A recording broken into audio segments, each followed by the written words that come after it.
We are all being told to save water while someone else is using it like there's no tomorrow. Think about that. You skip washing your car, you reduce your shower time, you even reuse water at home. But in the same city, lakhs of liters are being used every single day without any real restriction. Hi guys, welcome to Software Life. I'm Sashidhar. I break down complex tech, career and real world problems in a way that actually makes sense for everyone.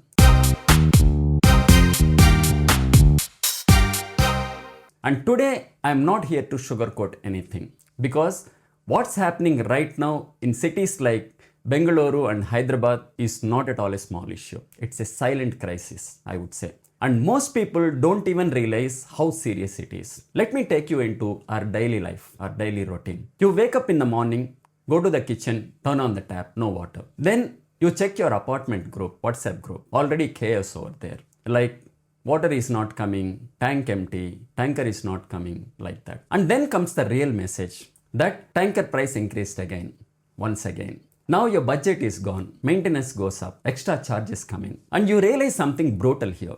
You're not paying for comfort anymore. You're paying just to survive. And even then, there's no guarantee. This is not one apartment. This is happening across Bangalore, across Hyderabad, across every fast growing city in India. But here is the problem. We are still acting like this is very normal. We call it as summer problem, less rain, population has enormously increased, all these things. Stop it. That's not the real issue. That's the convenient explanation governments want us to believe. The real problem is lack of planning, corruption, and mismanagement by the so-called greedy politicians and government. And I am not blaming just one government here. All governments are responsible. Past governments, present governments too. They might have focused on growth, only growth, but they literally ignored sustainability. Bad roads, huge traffic, pollution, all these are proof of how governments have been taking citizens for granted. But what most people don't realize is the water problem. People think water scarcity is only because of population growth and more residential buildings. Yes, that's one reason. There's no doubt about it. But the real reason is much deeper. This is what I would call a complete future planning failure. Let me ask you something directly. All these years, when permissions were given, when tech parks were approved, when data centers were invited, when the city expanded aggressively, did anyone ask where will the water come from? Any government or any government officials? Or was the focus only on growth numbers, investments, announcements, and elections? Because every government, past and present, has pushed the growth, but none of them planned for water properly. And today, you're paying the price for that. We are all paying the price for that. Now let me expose something most people are not seeing. While we are fighting for tanker water, there are facilities in the same city running 24/7, consuming massive amounts of water without any meaningful restriction. They are data centers, the backbone of your job, your apps, your entire digital life. Every file you upload, every video you watch, every tool you use, all of it runs on servers. And these servers generate massive heat. To control that heat, they need continuous cooling.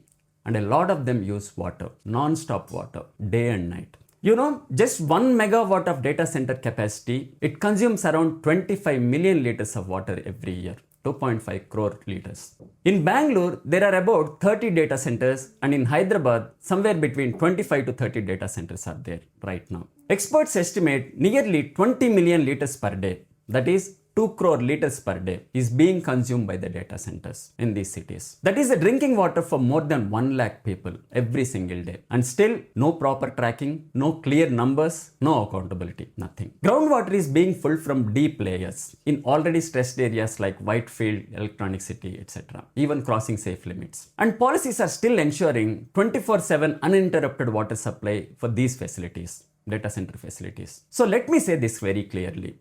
This is not just a crisis. This is a system failure. Now, as a common man, I want to directly address the government. Not just one, all governments. Past, present, and future too. Because this is a cumulative failure. Listen to me carefully from a common man perspective. First, stop allowing drinking water to be used for industrial cooling. This must apply to existing data centers and every new data center coming up. No exceptions. Cooling systems do not need Kaveri or Manjira water. Mandate treated water usage immediately. And second, make water recycling non-negotiable, strictly non-negotiable. For existing facilities, do a retrofit and enforce. For new facilities, make it a precondition.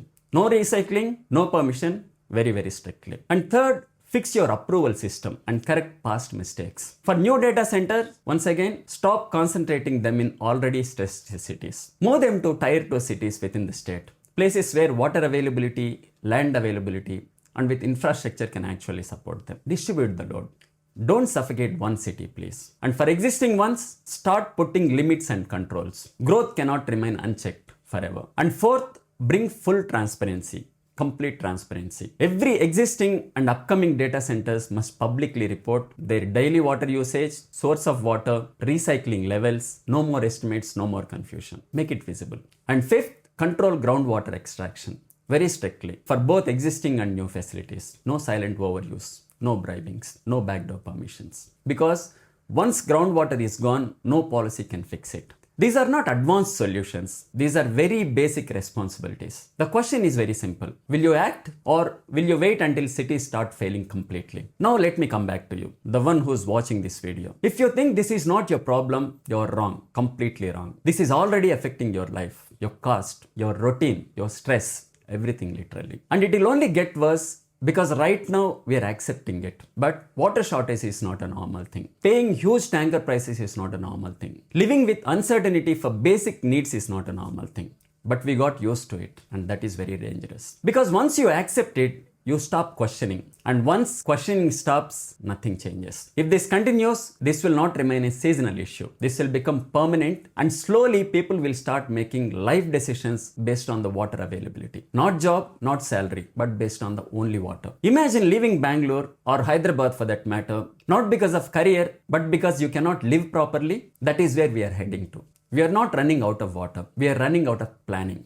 Proper planning and accountability. So tell me honestly, do you think the government will actually fix this? Or we're just going to keep adjusting and suffering forever? Put it in the comments. If this hit you, like this video to hype it and share it with someone dealing with this on a daily basis. Also, please subscribe to Software Life because this is not just a content here. This is reality. See you in the next video.